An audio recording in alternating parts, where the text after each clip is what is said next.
प्रमुख वस्तुनिष्ठ प्रश्न बीए फाइनल ईयर हिंदी साहित्य। आप सभी से उम्मीद है कि आप भी मेरे साथ पढ़ेंगे और स्क्रीन पर ध्यान से देखेंगे ताकि आपकी प्रैक्टिस हो और हम सभी एग्ज़ाम में अच्छा प्रदर्शन करें।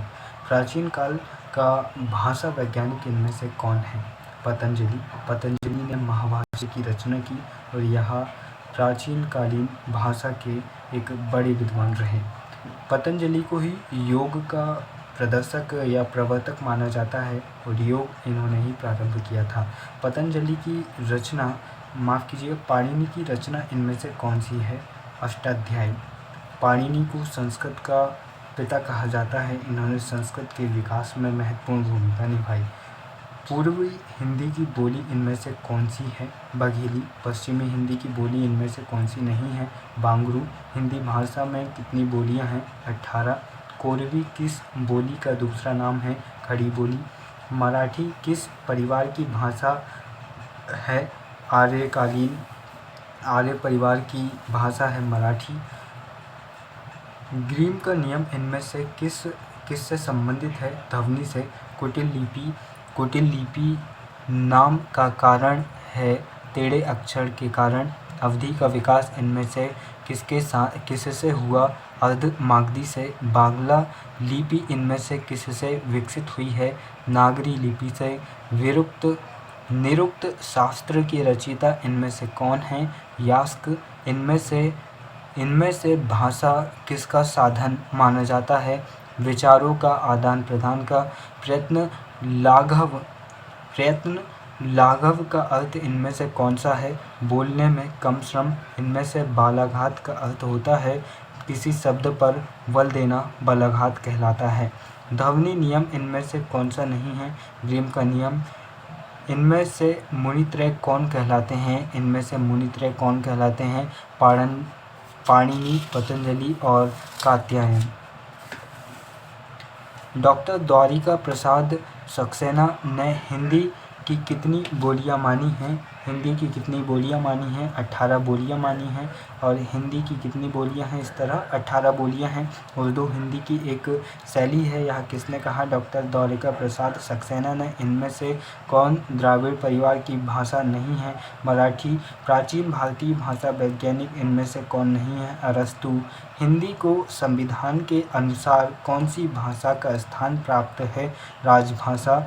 मध्यकाल में संपर्क भाषा थी ब्रजभाषा। देवनागरी लिपि का विकास किस लिपि से हुआ? ब्राह्मी लिपि से। इनमें से प्राचीन भाषा का सबसे प्राचीन वैज्ञानिक कौन है? यास्क। कंप्यूटर का वो साधन जहाँ सूचना एवं प्रोग्राम रहते हैं, मेमोरी। किस भारतीय वैज्ञानिक ने अवधी भाषा का कार्य किया है? अवधी भाषा पर महत्वपूर्ण कार्य किया है डॉक्टर बाबूलाल सक्सेना ने। कंप्यूटर की किस कुंजी को कंप्यूटर की उस की को क्या कहते हैं जो कंप्यूटर की मेमोरी से सूचना को मिटा देती है? कंप्यूटर की उस की को क्या कहते हैं जो कंप्यूटर के मेमोरी से सूचना को मिटा देती है? डिलीट की।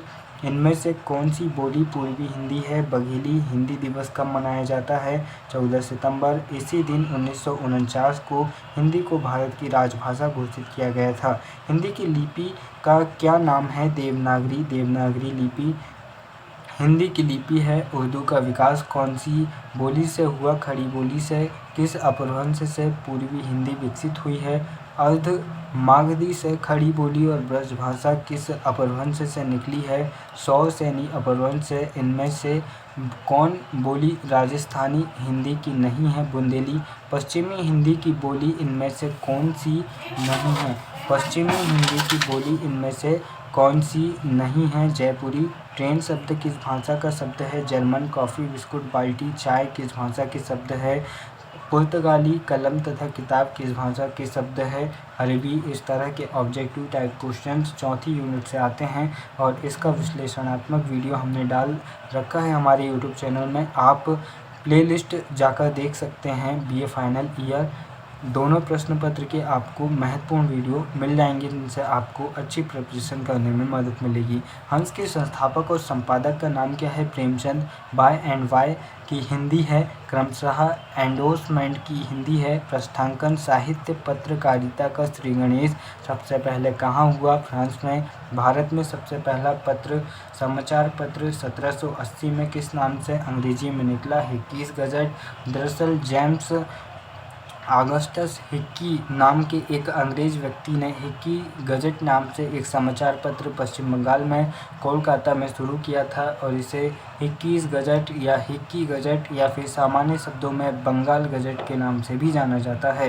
किस सन में राजा शिव प्रसाद ने काशी में सितारे हिंद प्रथम साहित्य पत्र बनारस अखबार प्रकाशित किया था? 1845 में। दोस्तों बात करें भारत का पहला हिंदी समाचार पत्र कौन सा है, तो वह है उद्दंड मार्तंड, जिसे 30 मई 1826 को पंडित जुगल किशोर शुक्ल ने प्रारंभ किया था। वहीं मध्य प्रदेश का पहला समाचार पत्र है ग्वालियर गजट। सन 1843 में कौन सी मासिक पत्रिका निकाली थी जिसके संपादक भारतेंदु हरिश्चंद्र थे? हरिश्चंद्र पत्रिका या फिर हरिश्चंद्र मैगजीन। दोस्तों हरिश्चंद्र वही कवि या लेखक रहे हैं जिन्होंने आज की आधुनिक हिंदी को बढ़ावा दिया, जिसे हम अभी जिस भाषा में हम बात कर रहे हैं या फिर जिसे खड़ी बोली कहते हैं। यही कारण है कि हरिश्चंद्र को भारतेंदु हरिश्चंद्र को आधुनिक हिंदी का पिता कहा जाता है।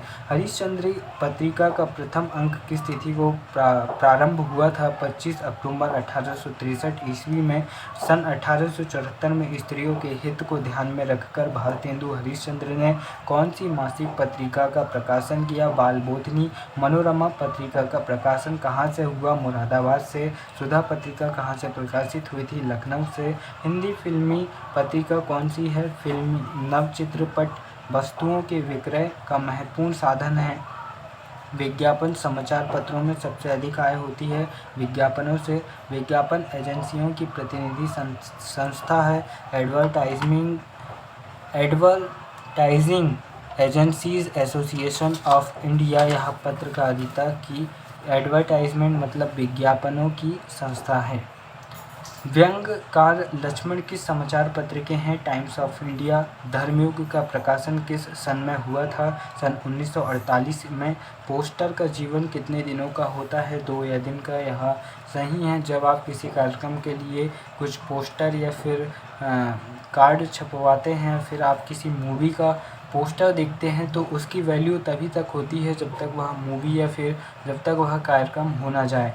उस कार्यक्रम के उस घटना के होने के बाद उस पोस्टर की कोई वैल्यू नहीं होती है। एक बॉक्स में जिसमें कंप्यूटर सिस्टम को सर्वाधिक महत्वपूर्ण भाग होते हैं उसे सिस्टम यूनिट कहते हैं। इसे ही सीपीयू या सेंट्रल प्रोसेसिंग यूनिट भी कहते हैं।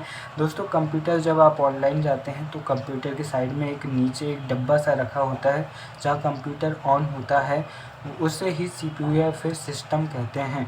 सारे कंप्यूटर पर लागू होने वाली भाषा कही जाती है मशीनी भाषा। संगणक तंत्र का मस्तिष्क किसे कहा जाता है? CPU central processing unit. केंद्रीय कार्य करने वाला सेंट्रल प्रोसेसिंग यूनिट कहलाता है। जो महत्वपूर्ण कार्य करता है इसे कंप्यूटर का मस्तिष्क भी कहते हैं।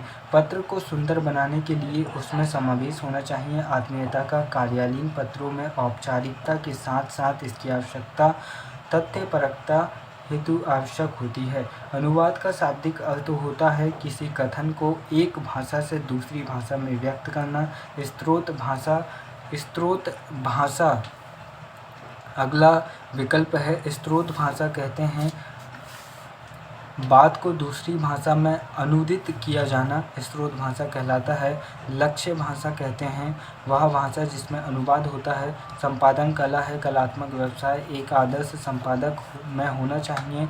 ये सभी यानी साहस ईमानदारी सत्यनिष्ठा यानी ये सभी प्रिंट मीडिया के अंतर्गत आते हैं। प्रिंटिंग प्रेस में छपाई और इलेक्ट्रॉनिक मीडिया के अंतर्गत आते हैं टीवी। दोस्तों आपको इस बार एक अच्छी बात यह है कि आपको फाइनल ईयर में और इसके पहले प्रश्न पत्र में आपको एक प्रॉब्लम नहीं जाएगी, वो है कि गद्य पद या फिर कहानी या फिर कविता, इस तरह की कोई समस्या नहीं है पहले प्रश्न पत्र में। पहले प्रश्न पत्र 2 चीज़ों पर आधारित है। पहला जो है वह है हिंदी प्रायोजन मूलक हिंदी या फंक्शनल हिंदी, उसके बारे में, उसकी विशेषताएं, उसका महत्व, उससे संबंधित प्रश्न। दूसरा है कंप्यूटर से जुड़े प्रश्न। और तीसरा है पत्रकारिता, इंटरनेट और इनसे जुड़े प्रश्न। पत्रकारिता के प्रकार या फिर आधुनिक इंटरनेट के साधन, इस तरह के आपको प्रश्न देखने को मिलेंगे, आप देख सकते हैं। दोस्तों, वीडियो के अंत में बस इतना ही कहना चाहूँगा, बुरी संगत में रहने से अच्छा है अकेले रहना। मिलेंगे अगले वीडियो में, तब तक के लिए इंतज़ार। आप सुन रहे थे मुझे अपने YouTube चैनल द हिस्ट्री में, और मैं हूं आपका दोस्त विकास टेकरे। प्लीज़ चैनल को सब्सक्राइब करें। जय हिंद। रहा यह पहला प्रश्न पत्र है, आप इसे ध्यान से देख लीजिए। मैं जूम कर और पढ़कर सुना देता हूँ। शासकीय स्वशासी स्नातकोत्तर महाविद्यालय छिंदवाड़ा मध्य प्रदेश। मैं पीजी कॉलेज छिंदवाड़ा से संबंधित छात्र हूँ, इसलिए मैं आपको यहाँ का बता रहा हूँ। यह सिलेबस मध्य प्रदेश के सभी विश्वविद्यालयों के लिए लागू होगा, और अगर आप मध्य प्रदेश से बाहर के भी हैं तो भी ये आपके लिए महत्वपूर्ण होगा, क्योंकि हिंदी का सिलेबस ज़्यादातर ऐसा ही होता है। आप इसे देख लीजिएगा। और एक और दिखा देता हूँ, ये इसका दूसरा रहा फ़ोटो, ये रहा सिलेबस। मिलते हैं फिर अगले वीडियो में। मोटिवेशन को याद रखिएगा। जीवन में ज़रूरी नहीं कि मार्क्स कितने आए थे, जीवन में ज़रूरी है कि आपने सीखा क्या था।